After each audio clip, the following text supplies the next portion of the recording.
ठरलं तर मग प्रेक्षकांनो, मालिकेचा कसला जबरदस्त भाग आता आपल्या समोर आलेला आहे। आतापर्यंत आपण इकडे पाहत आहोत की प्रियाला पकडली तर गेले, पण तिला प्रेग्नन्सीच्या न्यूजचा धमाका करायचा आहे आणि काहीही झालं तरी सगळ्यांच्या समोर आता आपली प्रेग्नन्सी आणून तिला इमोशनली ब्लॅकमेल करत आता या घरामध्ये प्रवेश करायचा आहे। आणि त्यासाठी मात्र आता सहारा घेतलेला आहे तो म्हणजे अस्मिताचा। अस्मिताला या सगळ्यामध्ये आता मात्र इकडे लगेचच सांगून आता ते सगळं घरच्यांच्या पर्यंत सत्य पोहोचवण्यासाठी सचिनने मोठा ट्रॅप रचलाय। पण सचिनला माहित नाहीये की त्याचा ट्रॅप आता त्याच्यावरतीच उलट याचा पक्षी परिणाम होणार आहे आणि प्रिया या सगळ्यामध्ये आता मात्र अशी काही ट्रॅप मध्ये अडकणार आहे की तिला ना घरची ना घाटची ना आता इकडे तिकडून तिकडे सुटका सुद्धा करून देणार आहेत रविराज। हा तर प्रकार घडलाय, पण त्याच वेळेला रविराज आणि आता प्रतिमा यांना आता प्रियाने गाठोड चोरलेली पोरगी कोण होती या सत्याचा शोध घेण्याची गरज वाटले। आणि त्याच ज्या वेळेला प्रियाला आता मात्र पकडण्यात आलंय त्यावेळेला नक्की काय घडलंय बरं। ती व्यक्ती पकडली गेली जी मधुभाऊंना मारायला आली होती, जी सायलीचा पाठलाग करत होती, ती व्यक्ती कोण आहे, काय आहे, सगळं सविस्तरपणे पाहूया एपिसोडमध्ये। अनेक रहस्य उलगडत जाणार। इकडे आपण पाहिलं की सायली आता अर्जुनला सांगत आहे काहीही झालं तरी आता मला घरच्यांच्या बाबतीत कोणतीही रिस्क घ्यायची नाहीये, म्हणजे आपल्या घरच्यांना आता कोणत्याही प्रकारे त्रास होईल असं मला काहीही करायचं नाहीये। आणि त्यावरती अर्णव म्हणतो तुझं म्हणणं मला आता पटतंय, मी तुला या सगळ्यामध्ये एकच गोष्ट सांगू इच्छितो की काहीही झालं तरी सुद्धा आपण आता मात्र घरच्यांना पुराव्यासकट ज्या वेळेला आपल्या हातामध्ये सत्य येईल आणि त्याच वेळेला सत्य आता सांगायचं आहे। आणि त्यावरती दोघं जण ठरवतात आणि दोघं जण मिळून आता प्लॅनिंग करतात की काय करता येईल जेणेकरून आपल्याला घरच्यांच्या समोर आता व्यवस्थितरित्या इकडे सत्य सांगता येईल। असं म्हटल्यावरती मात्र आता ते दोघं जण विचार करतात, पण त्या दोघांच्या अजूनही का बरं लक्षात आलेलं नाहीये की सायलीच्या पायावरील एकच तुळशीपत्राची खूण या सगळ्यासाठी पुरेशी आहे म्हणून। असं हे त्यांच्या दोघांच्याही लक्षात नाही आलंय आणि ते दोघं जण मात्र आता घरी आलेत आणि हा विचार करून की सध्या तरी आपल्या हातात पुरावे लागल्याशिवाय आपण घरच्यांना काही म्हणजे काही सांगायचं नाहीये, कारण आता आधीच घरच्यांना प्रियामुळे इतका त्रास झालेला आहे आणि त्यानंतर दुसरा त्रास कोणता व्हायला नको। म्हणून आता सायली मात्र हे सगळं बोलते आणि त्यानंतर सायली अर्जुनला सांगायला लागते, अर्जुन सर आपण आता घरी जाऊया, सगळे वाट पाहत असतील। अर्जुन म्हणतो तुला माहिती नाहीये अगं, आता मी घरून आलोय ना, मी मुळातच फोन करायला विसरलो, ते सगळेजण वाट पाहत असतील असं म्हणत मात्र आता इकडे हे दोघं जण धावत पळत घरी निघालेत।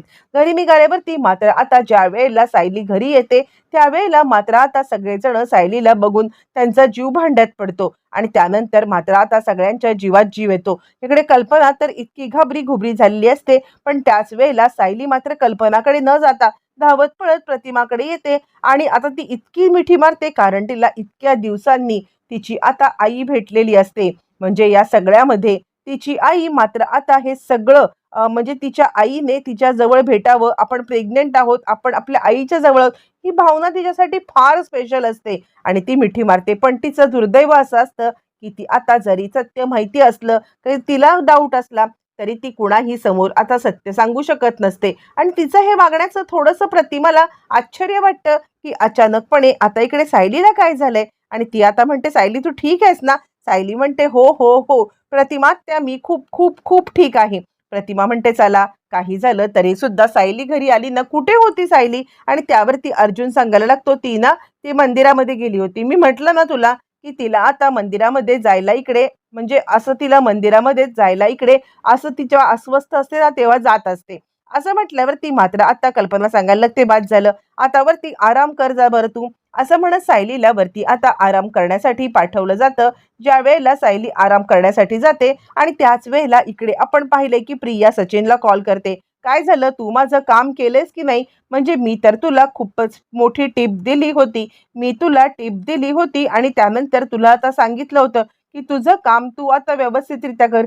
यावरती तो म्हणतो हो माझं काम मी आता करणारच आहे, उद्याच्याच दिवसाला मी आता बॉम्ब फोडणार आहे। आणि यावरती ती म्हणते बॉम्ब फोडणार म्हणजे आता कसला बॉम्ब? आणि त्यावरती तो सांगायला लागतो तुला असं माहिती आहे ना की तुझी प्रेग्नन्सीची न्यूज घरी पोहोचवणं हे काही सोपी गोष्ट नाहीये, म्हणजे काहीही झालं तरी सुद्धा मला तिकडे प्रवेश नाहीये आणि माझ्यावरती विश्वास कोण ठेवणार? पण ही न्यूज अशी पोचवायची की आपल्याला पोचवायची नाहीये असं त्यांना वाटलं पाहिजे। आणि तरी सुद्धा ती न्यूज त्यांच्यापर्यंत पोहोचली असं वाटलं पाहिजे. आणि याच कारणासाठी वाट पाहतोय ती मी अस्मिताची. अस्मिताच्या पर्यंत हे सगळं सत्य आता मी अशा पद्धतीने सांगणार आणि त्यानंतर मूर्ख अस्मिता या सगळ्या जाळ्यामध्ये अशी काही अडकेल ना, की आपल्या भावाची बायको प्रेग्नंट आहे हे घरी सांगितल्याशिवाय आता ती थोडी ना गप्प बसणार आहे. असं म्हटल्यावरती मग आता लगेचच इकडे प्रिया सांगायला लागते, बघा माझ्यासोबत काहीतरी डबल गेम करू नकोस. मला या सगळ्यामध्ये चीट करण्याचा प्रयत्न केलास तर मात्र गाठ माझ्याशी आहे. यावरती तो म्हणतो, काय करायचंय मला तुला चीट करून? खरं तर मला या सगळ्यामध्ये तुझी आता मदतच मिळणार आहे आणि ती मदत मिळण्यासाठी मी काहीही करू शकतो. साम दाम दंड भेद सगळ्याचा वापर करू शकतो असं आता तो म्हणायला लागलेला आहे. बरं, हे सगळं चालू असताना मग आता प्रिया फोन ठेवते आणि त्यानंतर सचिन आता इकडे अस्मिताला मेसेज करतो की फक्त आणि फक्त एकदा मला बाळाला भेटायचं आहे, फक्त आणि फक्त एकदा बाळाला बघायचं आहे. आता अस्मिता या सगळ्यामध्ये काहीच बोलत नाहीये. ती विचार करते की या माणसाच्या नादी आता मी आधी लागणार नाहीये. काहीही झालं तरी सुद्धा या माणसाला मात्र आता मला भेटायचं की नाही हे मला सायली आणि अर्जुन यांच्यासोबत आता भेटून ठरवलं पाहिजे.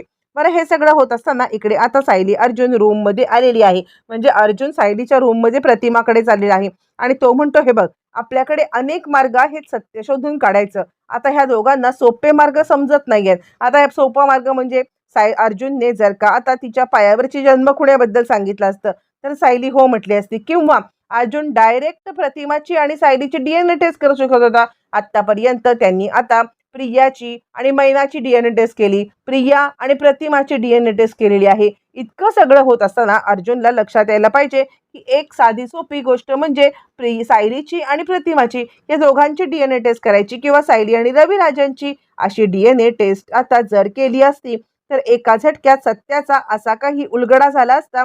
आणि त्यानंतर मग आता इकडे अर्जुन तिला सांगायला लागतो की खरं सांगायचं तर आपण एक काम करूया, म्हणजे सहज घास सरळ घास न घेता हा घास उलटा घेतायत. म्हणजे आता अर्जुन सांगतोय की प्रियाने जे सॅम्पल तन्वी म्हणून दिलं होतं तेच सॅम्पल आपण आणूया आणि ते तुझ्यासोबत मॅच करूया. त्याचा DNA 100% मॅच झाला तर मात्र आपण आता समजूया की तू तन्वी आहेस. म्हणजे घास सरळ घ्यायचा प्रतिमाची आणि DNA टेस्ट करायची तर नाही, हा घास उलटा घेत मात्र आता यांनी आता उलटी टेस्ट करायचं ठरवले. बरं असो. आणि त्यानंतर मग आता इकडे अर्जुन सांगायला लागतो की हे बघ तो केस आपण घेऊया आणि तो केस घेतल्यावरती मी आता लॅबमधून तुझा टेस्ट साठी केस देतो आणि तो एकाच मुलीचा आहे का? मागच्या वेळेला ते आपल्याला म्हटले होते ना की हा जर का एकाच मुलीचा केस असेल मग मात्र आपण म्हणजे तो 100% मॅच होतो, बरोबर आहे की नाही? असं म्हटल्यावरती मग आता सायली सांगायला लागते, ठीक आहे आणि त्यासाठी लवकरात लवकर प्रयत्न करा.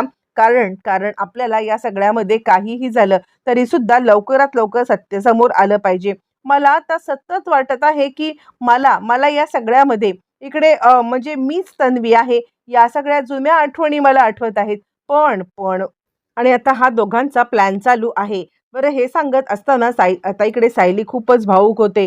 मला आता कधी एकदा झाले की हे सगळं आता सगळ्या घरच्यांना कधी सांगती आहे. मला आता या सगळ्यामध्ये खूपच अस्वस्थ वाटत आहे. अर्जुन सांगायला लागतो, काळजी करू नकोस, लवकरच सत्य आता समोर येईल. बरं, तोपर्यंत इकडे आता सायली ज्या वेळेला बोलते की मी कधी एकदा प्रतिमा आत्या आणि आता इकडे रविराज काका यांना आई बाबा म्हणून हाक मारते असं मला झालेलं आहे. आणि तितक्यात तिथे प्रतिमा आले. प्रतिमा म्हणते, काय ग सायली, काय झालं? आणि त्यावरती सायली आता काहीच बोलत नाहीये. अर्जुन आणि सायली दोघं गडबडलेत. अर्जुनच्या अगदी तोंडावरती आले की आपण प्रतिमात्याला सांगावं का की आम्हाला जे काही समजलंय ते. पण त्याच वेळेला सायली त्याचा हात दाबते आणि सायली आता सांगायला लागते, अर्जुन सर. आणि त्यावरती मग आता सायली चक्क खोटं बोलते आणि सायली त्याच वेळेला सांगायला लागते की प्रतिमात्या अहो नाही, म्हणजे त्याचं काय झालं माहितीये का, मला आता का कुणास ठाऊक पण सतत आता असं वाटत आहे की तुम्हाला एकदा आता आई म्हणून हाक मारावी. आणि प्रतिमा म्हणते, अगं मी तुला याच्या आधी सुद्धा सांगितलेलं आहे. आणि त्यानंतर मात्र आता इकडे प्रतिमाला का कुणास ठाऊक पण डाऊट आलाय. सायली आणि अर्जुन आपल्यापासून काहीतरी लपवत आहेत असं आता तिला सतत वाटत आहे आणि त्याचमुळे मात्र आता ती काही बोलत नाहीये. आणि त्याच वेळेला मात्र इकडे तोपर्यंत आपली चाल खेळण्यासाठी आलेला आहे तो म्हणजे सचिन. आणि सचिन आता आलेला आहे तो इकडे इकडे आता भेटण्यासाठी अस्मिताला भेटण्यासाठी सचिन आल्यावरती मग आता सचिन तिला सांगत आहे की अस्मी, मला तुझ्याशी बोलायचं आहे. मला वाटलंच होतं की तू बाळाला घेऊन आता नक्कीच मला भेटायला येशील. आणि त्यावरती अस्मिता मात्र आता सांगायला लागते, "हे बघ काहीही झालं ना, तरी सुद्धा मी आता बाळाला घेऊन इकडे आलेलीच नाहीये.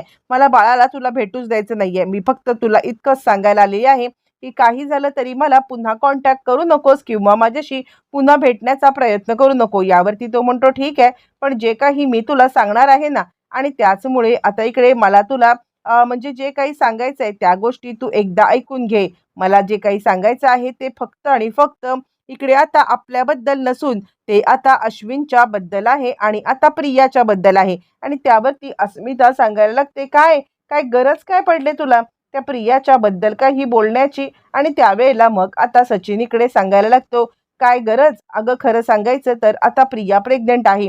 आणि त्यावरती अस्मिता सांगायला लागते, "काय बोलतोयस तू? काहीही खोटं सांगते ती. तिला समजलं असेल की आता सायली प्रेग्नंट आहे आणि म्हणूनच ती आता हा सगळा डाव खेळत असेल." असं म्हटल्यावरती मात्र आता तो सांगतोय, "काय? सायली प्रेग्नंट आहे?" असं म्हटल्यावरती मात्र आता इकडे त्याला एक मोठी न्यूज मिळाले. आणि त्यानंतर काहीही झालं तरी सुद्धा आपण या सगळ्यामध्ये ह्या न्यूजचा वापर करू शकतो हे त्याला कळलेलं आहे. बरं आता अस्मिताला तो सांगतो, "बघ बाई, तुला जर का वाटलं ना की घरच्यांपर्यंत ही न्यूज पोहोचवायची तर आता तू पोहोचवू शकतेस. तुला नाही वाटलं ना तर आता तू नाही पोहोचवू शकत." असं म्हटल्यावरती मात्र आता लगेचच इकडे अस्मिता घरी आलेली आहे. अस्मिताला कळत इकडे तोपर्यंत आपण पाहिलं की अर्जुन आता आलेला आहे लॅबमध्ये जाऊन आल्यावरती मात्र आता इकडे अर्जुन सायलीला सांगत आहे, "मी आता हेअर सॅम्पल दिलेला आहे.